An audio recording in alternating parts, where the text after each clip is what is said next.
Hello， 大家好，我而家人呢就嚟到東京最新開業嘅酒店，就係我身後呢一間啱啱開業5日嘅東京 JW Marriott 啦。我本身真係超級萬豪鐵粉嚟嘅，每次出遊首選都係會住萬豪旗下嘅酒店啦。其實東京呢都有好多萬豪集團嘅品牌啦 ，Ritz-Carlton、Edition、Autograph Collection、Sheraton、Prince Gallery 咁樣啦，中端、高端去到奢華系列都有。咁今次我哋要入住嘅呢一間呢，其實佢算係東京第一間以萬豪奢華系列做定位嘅 JW Marriott， 開下眼界，睇下佢同萬豪一貫嘅風格有啲咩唔一樣啦。即刻出發！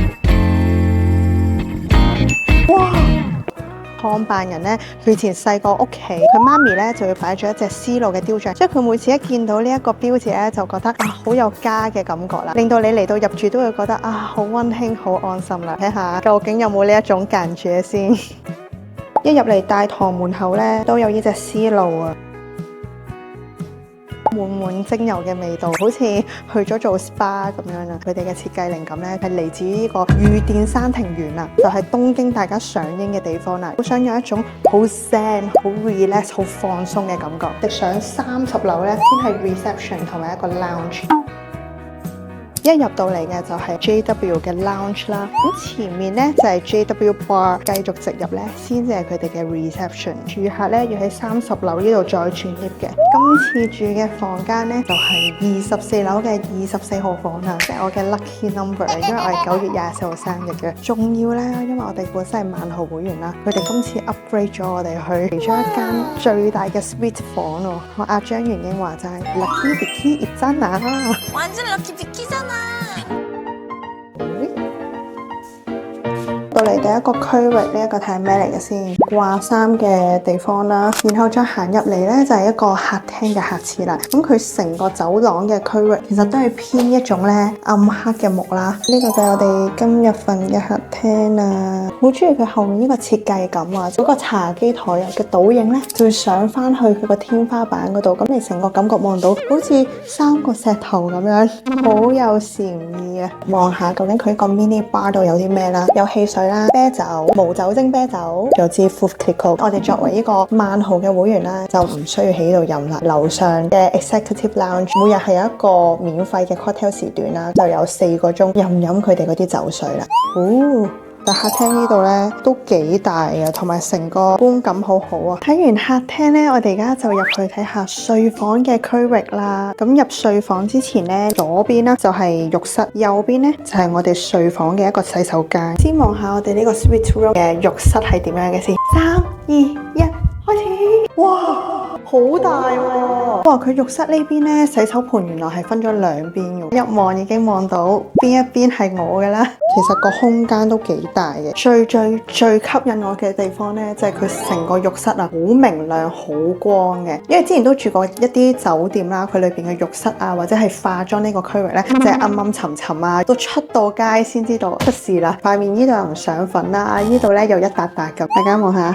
我以為係一個擺設啦，啱啱先望到佢前面呢度，原來有個2維碼嘅，好有禪意嘅一個 DJ speaker。原來兩邊嘅洗漱區域呢，雖然分開啦，但所有用品啊、毛巾啊，全部嘅數量呢都係 double 嘅，大家唔使為咗爭嘢而打交啦。再行入嚟呢，就係哇，沖涼嘅區域啦，好靚啊，係一個全落地玻璃嘅，你可以一路望住出邊嘅風景，一路喺呢度浸浴啦。最緊要就係佢嘅沖涼液同埋洗頭水用咩牌子？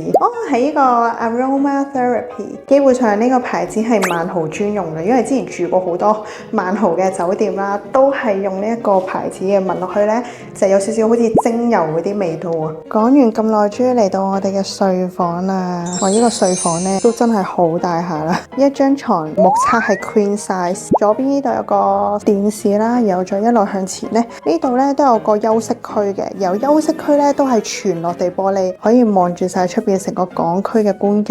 係啦，呢張台呢得3張嘢，呢3張呢都係我平時出門一定要帶嘅 supplement啊。咦，原來佢個床側邊2個床頭燈同啱啱出邊客廳個天花板個倒影呢係形成咗一個首尾呼應喎。有啲人話覺得個人好唔安心啊，就會攞住一粒石頭啊，咁呢你成個人就會舒服好多啦。我應該都係大概係咁樣嘅意思。原來喺床頭呢，我都有3個石頭咁樣呢去守護住你嘅。咁你瞓覺嘅時候呢，就冇驚有嗰啲奇怪嗰啲嘢啦。除咗睡房之外，再行入去呢，就係一個衣帽間，係智能嘅喎，咁都係一般行李擺放區嘅基本配套啦。咁而家天色已晚啦，我哋聽朝瞓醒嘅時候呢，再俾大家睇下究竟呢一度如果天光嘅時候個光感係點樣嘅啦。早上，我哋本身係萬豪會員啦，所以早餐呢係可以免費過嚟呢個行政走廊嗰度食嘅。東京面啦，圖嘅市景，咖啡啊果汁呢，全部都係任飲嘅。呢邊呢就係啲麵包啊、蛋糕、麵豉湯。日本人朝早中意食嘅飯同埋炒麵，原來仲可以揀一啲阿拉卡嘅，即係完全免費嚟講呢，萬豪對我哋呢啲會員都算係咁啦。呢個就係佢嘅 Egg Benedict， 點解隔離要擺條菜心嘅，好似搭台咁。換咗一身嘅裝扮，準備要去游水啦。樓下 SPA 呢嘅位唔夠得一位，我呢個賢妻梗係將呢個咁好嘅位置讓咗俾你啦，係咪好好啊？我喺網上面睇咧，好似話呢度嘅泳池係直望住東京鐵塔咁樣游水嘅。你陣間可唔可以影一影入邊 SPA 房嘅環境？唔可以啊？好啦。哇！佢哋呢個 gym room 都幾大喎，同埋各式各樣嘅器材都有啊！哇！前面呢度仲有個瑜伽房添啊，同埋跑步機嘅環境呢，都係望住Minato港口。而家帶大家睇埋佢嘅游泳池先。更衣室呢一度就係一啲擺鞋嘅位置啦，呢一度就係擺衫嘅 locker， 然後前面呢度呢，就係梳妝嘅位置啦。正版嘅戴森風筒啊，唔係之前喺深圳桑拿睇到嗰啲呢。嚟呢度呢，都有兩個汗蒸嘅房啦，一個係濕蒸，一個係乾蒸。而家準備換衫落去游水啦，不過大家唔使期待，因為我今日係會 show 我嘅泳裝出嚟嘅。睇下你想坐邊個位置呢？佢幫你鋪好晒毛巾，同埋俾一杯水嚟。前面呢度就係小朋友專區啦，東京鐵塔就喺呢度啦。我諗緊我啲泳衣點算呢？濕晒點樣攞翻香港呢？跟住俾我見到佢哋有部咁嘅機喎，5秒鐘佢就會乾喎。大家件泳衣呢係擠到水出嚟噶嘛？1、2、3、4、5，哇！真係乾晒啊！你睇下，沒有，完全係乾晒。同大家 explore 埋究竟佢呢個2樓係啲咩嚟嘅？因為2樓佢寫住 Station Plaza 啦。喺2樓呢度行出嚟嘅時候呢，呢一度呢就係 Blue Bottle Coffee。咁前面呢都有個細少少嘅商場，同埋仲有一個地鐵站。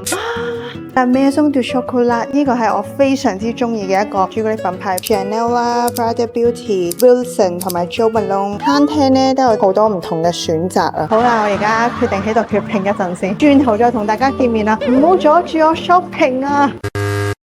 我今日嘅 cocktail 時段啦，咁佢同早餐嘅分別呢，就係唔係得咖啡咁簡單，係有埋酒水供應，普通嘅香檳啦，同埋紅白酒。